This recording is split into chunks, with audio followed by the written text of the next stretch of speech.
High বন্ধুরা, আজকে recipe হলো পাবদা মাছের ঝাল দেওয়া। তো দেখো মাছগুলো প্রথমে ভেজে নেওয়া হয়েছে। এই দেখো মাছগুলো, তারপরে তোমাদেরকে দেখাচ্ছি।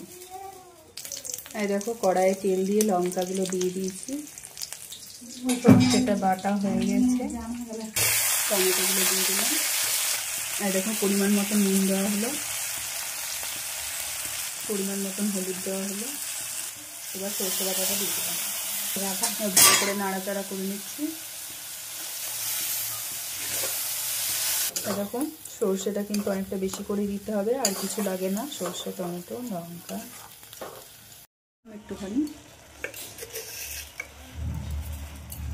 দেখো জল দিয়ে দেওয়া হয়েছে, একটু ফুটে উঠুক, তারপরে মাছগুলো দিয়ে দিচ্ছি।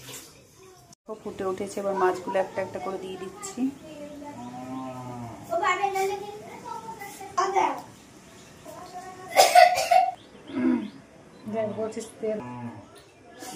দেখো একটু ফুটে গেলেই নামিয়ে দেবো। দেখো হয়ে গেছে, এবার বন্ধ করে দিয়েছি।